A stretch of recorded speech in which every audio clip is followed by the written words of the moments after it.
Hey, what's up everyone, and welcome to another video. And are you ready to get scared? No? Well, that's fine, because these are the top 5 worst horror movies of 2017. So you don't need to worry about that. You ain't getting scared. You're perfectly fine. You want to waste your money renting these movies or watching them in theaters? Then you okay, baby. You okay, because you ain't getting scared. You ain't getting anything really from any of these movies. Maybe a couple of laughs. That's about it. Okay? Before I start though, I should give credit where credit is due. I'm going to give credit to my boys Drumdums and Bryan Lomax Movie Talk. Both of them did a top 5 worst movies, horror movies of 2017 a couple days ago, and I watched both of those lists and I thought they were both really great. Go check those guys out. Really cool guys, and it gave me the idea. They inspired me to do this. Even though I usually just do worst movies, so you might see that list kind of later on that has a bunch of similarities to this list, because let's just say a lot of horror movies were not too good this year. Whew. And I also decided to cut out some of the other movies that some people wouldn't consider horror movies, like the Resident Evil movies that came out this year, that animated one in the final chapter. I cut those out because really they aren't horror movies, they're action films. So I decided to cut those out. So without further ado, let's get to, it rhymed, to the number 5 worst horror movie of 2017, and we're starting off strong. We going back to the basics. Before we get to the list, I just want to address something real quick. I just realized this actually. Of the 5 movies I picked for worst movies of 2017, only one of them is an original horror film. Everything else is a part of a franchise. Just wanted to mention that. Let's get to number 5, which is Leatherface. Ooh, this is the 30th Texas Chainsaw movie out there? I'm not even sure. And the last one we got before this was probably the worst one, which was Texas Chainsaw 3D. Hell, even some of the horrible ones before that were at least kind of enjoyable. That one was just bad. It had terrible CGI. It was just really reliant on nostalgia. The timeline made no sense. It was supposed to be like a sequel to the original, but it took place like 40 years after the original, and there was characters that were supposed to be babies in that one that looked like they were 20 years old in this. It was so weird. So that movie sucked. Now we have Leatherface, which is another prequel to the Texas Chainsaw Massacre. We really need to know everything about Leatherface. We need to know everything about him. You know, what toilet paper he used when he wiped his ass. Every single thing. And this movie tells you exactly who he was before he was Leatherface. And they even try to pull some twist bullshit in this movie that makes you go, or is this supposed to make you go, whoa, I didn't see that coming. And it is so laughably obvious, telegraphed, and bad. It's just a bad movie. It really is. When I first reviewed it, I thought it was meh. Below meh. I was like, I don't know. It's fine for straight to DVD, I guess, or direct to dish, or wherever the hell it went to, or direct TV, whatever. But thinking about it more and more, it's just not good. It's so unmemorable, and there's scenes that I'm trying to remember. I'm like, I know the scene happened. I can't visualize it though at all, and it's just a bad movie. Thinking about it, it's not as bad as Texas Chainsaw 3D, which I'll give it that. I guess it's a step up. So maybe, maybe 20 more movies from here we'll get another classic in the Texas Chainsaw movie if it just like steadily gets better along the way. But I don't see this franchise continuing. I think this might be the last Texas Chainsaw Massacre film. I mean, think about it. This one is the only one that went straight to DVD, at least I'm pretty sure. All the other ones were, theaters. The remake was in theaters, made a lot of money. The Beginning, which is another fucking prequel, which was a prequel to that movie, to be fair, I guess, was whatever. And it's just bad. It's bad. There's nothing else to say. I mean, if you want blood and gore, I guess, it's okay. But besides that, it's just forgettable. My number 4 is The Bye-Bye Man. Oh, this is the only original movie on this list. And to be fair, it's not really that original, but at least it's not based around another franchise. This movie, I haven't seen in a year, almost at this point. It came out in January. In a couple of weeks, it would have been a year since I saw this movie. And I still think about this movie randomly. Like, I keep thinking back to scenes in this movie that just made me laugh. There are so many horrible, horrible scenes in this that are just so embarrassing. When it comes to the acting, it is some of the worst out there. I couldn't believe it, how bad some of these actors were reading off these horrible lines.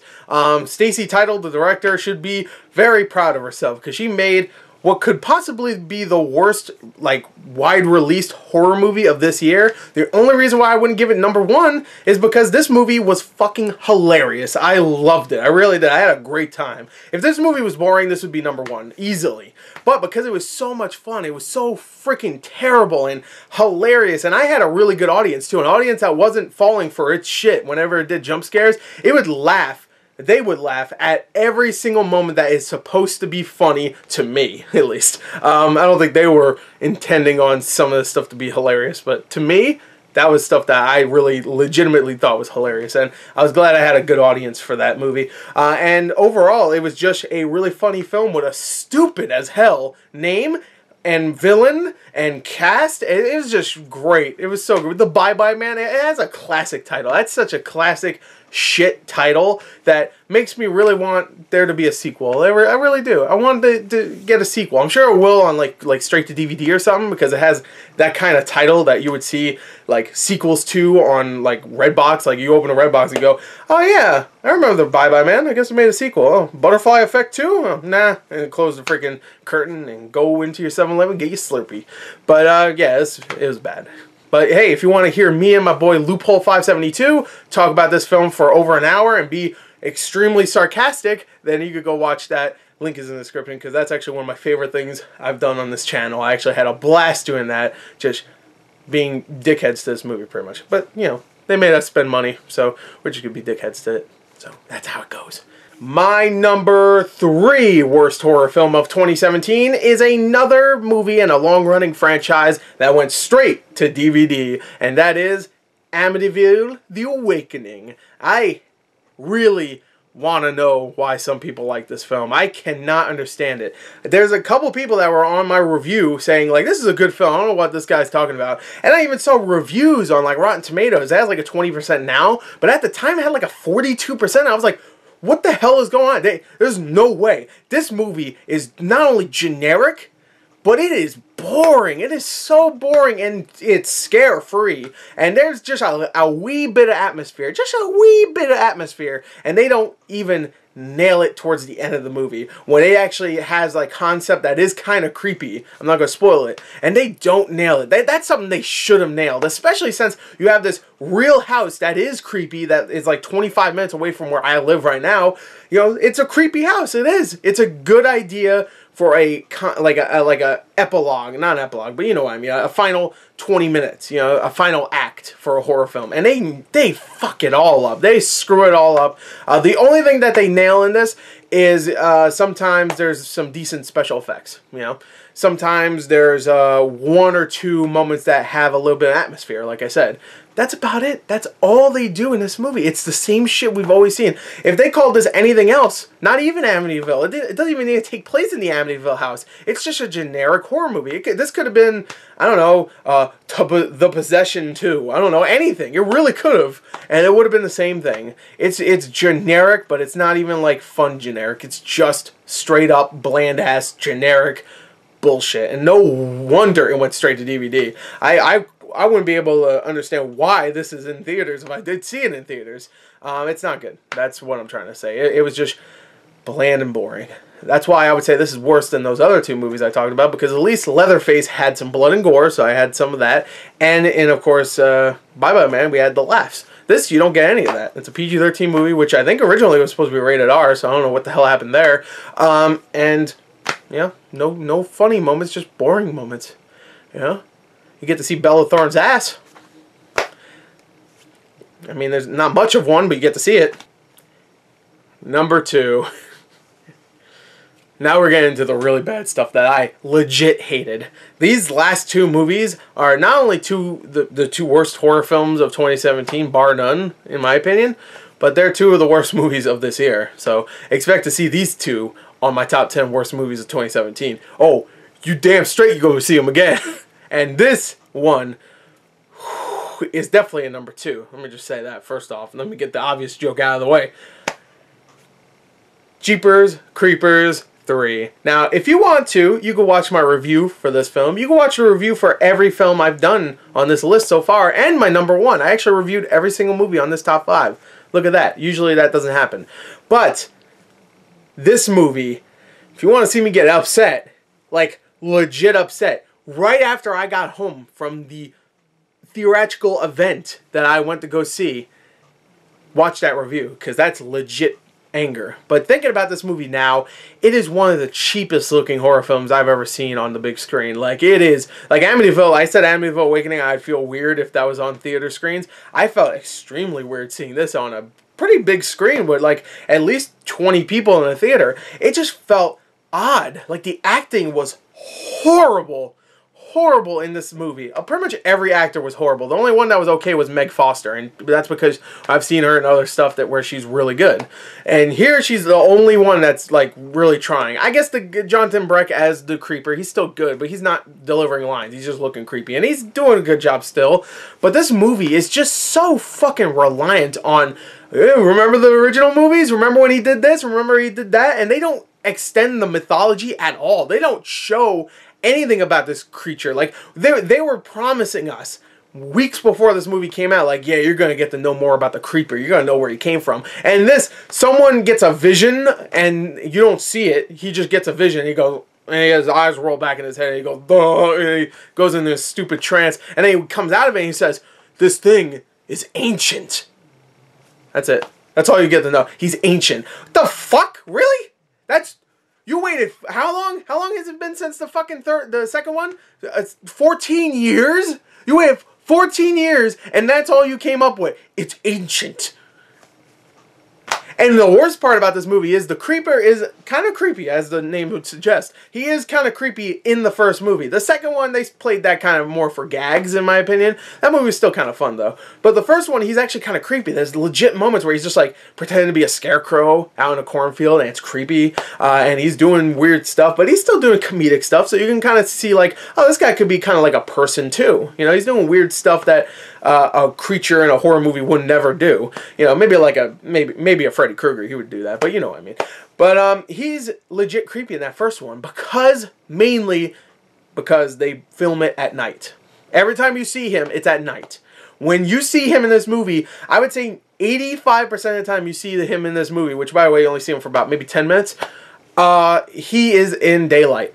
And it is horrible. The makeup looks okay until it gets to the mouth region, where you see like inside of his mouth. It just looks like a regular man's mouth, you know. And you can see the lip. They only painted the lip here. They didn't paint it inside, so it's just like pink flesh inside and stuff, which a creature like this wouldn't have that. But I get it. They couldn't actually, you know, fill his mouth with creepy, dried up, dead skin or whatever the fuck the creeper's made of. But you get what I mean. It's just like they shouldn't have filmed this all at day. I don't know why they didn't film at night. Maybe they just couldn't. Maybe they don't know how to. I don't know. It feels like a movie that is really amateurish completely. And it's weird because Victor Salva, even though he's a piece of shit asshole, actually is a filmmaker. And he made the first 2 movies. And the first one is well done.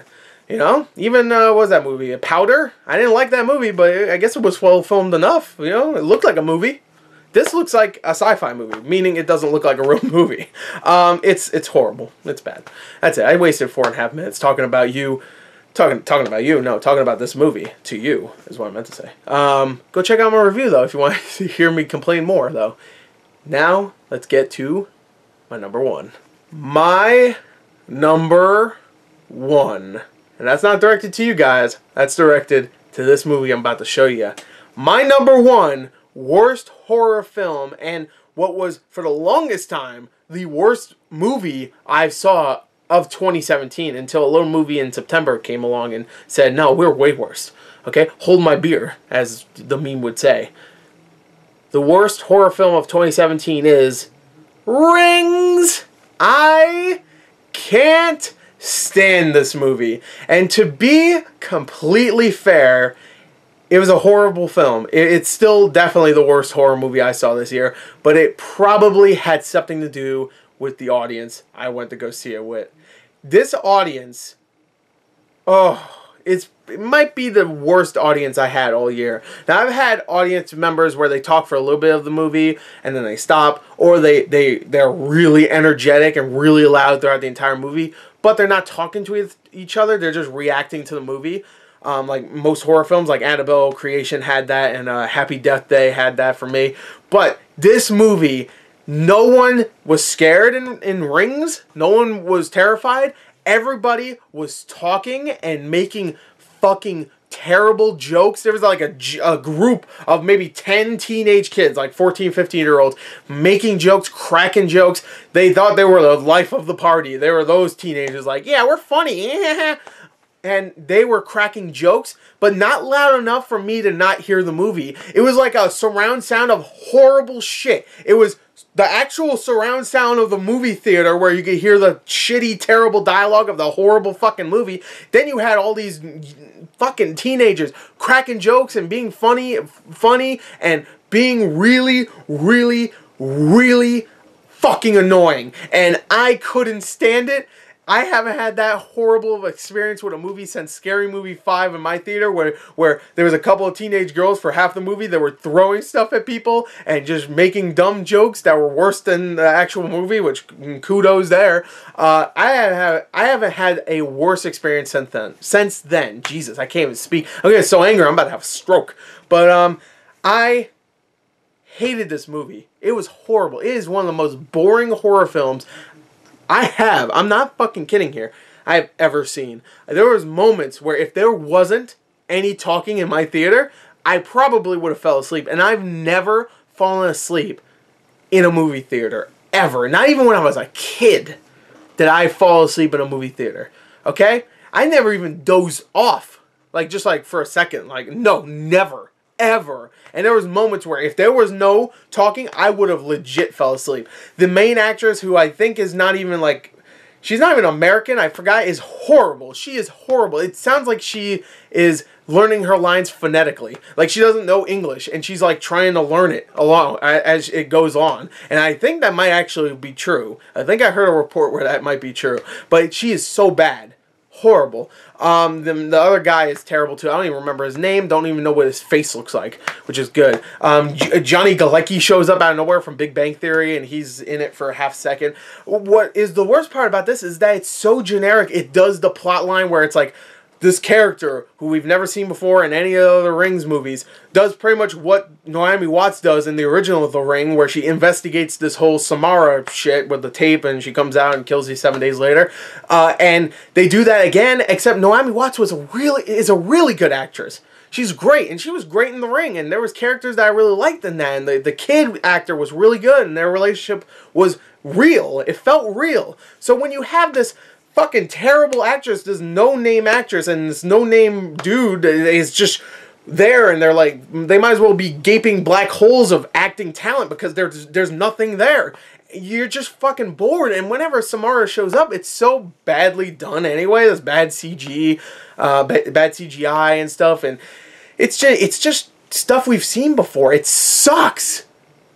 That's it. It's just a bad fucking movie. It's horrible. It's horrible. The movie also has a twist that's not only obvious, but they spoil it in the trailer. So you could tell the filmmakers and the distribution company and whoever edited the trailer didn't give a rat's ass. They made this movie because, hey, all these franchises are coming back and horror movies are big now because of The Conjuring and all that. You know what? Let's bring back one of the originals. Well, not original, but you know what I mean, one of the original ghosts. Samara, she back. and it's bad. And I know it sounds like I'm advertising my own reviews here, but really, check out that review I did a few months ago. Because that's legit. Like, I got home, it was like 30 minutes after the movie was done, and I recorded a review, and that was my first impressions. And guess what? That's still my impression, because I have not, this movie hasn't aged well, okay, with me. Because I'm still thinking about it and thinking how much of a waste of time everything about that film was. There's nothing in it that's good. Nothing. I couldn't think of one thing. Not one thing. Not even the special effects. Couldn't even think of that. I can't. It's just nothing. Like, even some of the creepy moments. The only creepy moments are from the tape. And the tape is pretty much the same stuff you saw in the original movie. So they just copied that and added like a couple new scenes that actually weren't that creepy. So, you know, sucked. That's it. So anyway, there you go. I hope you enjoyed it. That was my top 5 worst horror films of 2017. Please let me know what you thought was either the worst horror movie of 2017 or what your top 5 or top 3 or whatever. Whatever you want to do. You know, tell me some of the worst ones you saw this year. And hell, you know what? Tell me some of the best. You know, and let's stay positive too. You know, positive vibes. That's what I'm all about. Okay? So there you go. I hope you enjoyed it. Until next time, goodbye. Goodbye.